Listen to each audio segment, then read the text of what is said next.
News India 27 नव्या पिढीचं नवं माध्यम। 24 ते 28 जानेवारी 2024 या 5 दिवसांच्या कालावधीत होणाऱ्या शेतकरी हिताच्या भव्य कार्यक्रमाबद्दल माहिती देण्यासाठी आज भूमिपूजन सोहळ्यानंतर आयोजित पत्रकार परिषदेत सेवा मार्गाचे कृषीशास्त्र विभागाचे समन्वयक आबासाहेब मोरे यांनी प्रसिद्धी माध्यमांशी बोलताना संवाद साधलाय। यावेळी ते म्हणाले, लाखो शेतकरी, सेवेकरी, भाविक, विद्यार्थी, कृषी अभ्यासक, संशोधक, व्यापारी, संस्था, लहान मोठे उद्योजक हे वर्षभर या महोत्सवाची वाट पाहत असतात। दरवर्षी होत असलेल्या या कार्यक्रमाचे वैशिष्ट्य असं की गत 2 महिन्यात नंदुरबार येथे सेवा मार्गाच्या वतीने विभागीय कृषी महोत्सव संपन्न झालाय। या महोत्सवाच्या माध्यमातून लाखो शेतकऱ्यांना नवी उमेद मिळाली। या सर्व वातावरण निर्मितीमुळे नाशिक महानगरात होणाऱ्या या जागतिक कृषी महोत्सवात 5 दिवसात भारतभरातील लाखोंच्या संख्येने शेतकरी, कृषी अभ्यासक आणि इतर क्षेत्रातील मान्यवर तसेच बाहेर देशातीलही हजेरी लावतील असा विश्वास आबासाहेब मोरे यांनी व्यक्त केलाय। यावर्षी महोत्सवात खास आकर्षण आहे दुग्ध व्यवसाय आणि स्वयंरोजगार अंतर्गत रोजगाराची संधी।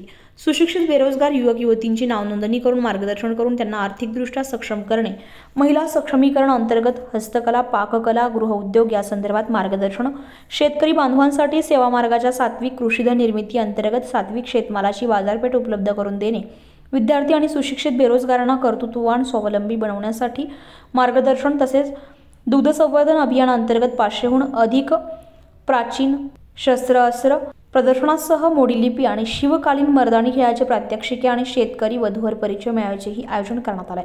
जनावरांचा चारा, पर्यावरण, शेतकऱ्यांची उपजीविका या दृष्टीने सुद्धा अनन्यसाधारण महत्त्व आहे।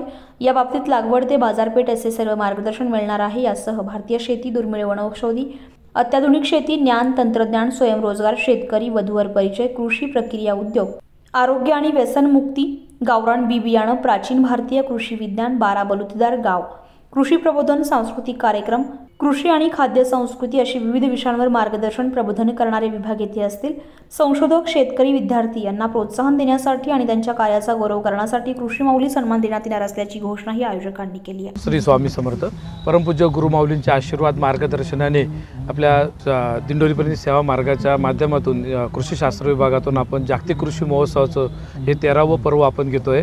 नाशिक येथे डोंगरी वसतिगृह मैदानावर 24 ते 28 जानेवारीमध्ये हा जागतिक कृषी महोत्सव अनेक वेगवेगळे मान्यवर असो, राजकीय क्षेत्रातील, शासकीय क्षेत्रातील, सामाजिक क्षेत्रातील, शैक्षणिक क्षेत्रातील अनेक अशा मान्यवरांच्या उपस्थितीत आणि लाखो शेतकरी यांच्या सहभागातून हा कार्यक्रम आपण त्याचं नियोजन केलेलं आहे।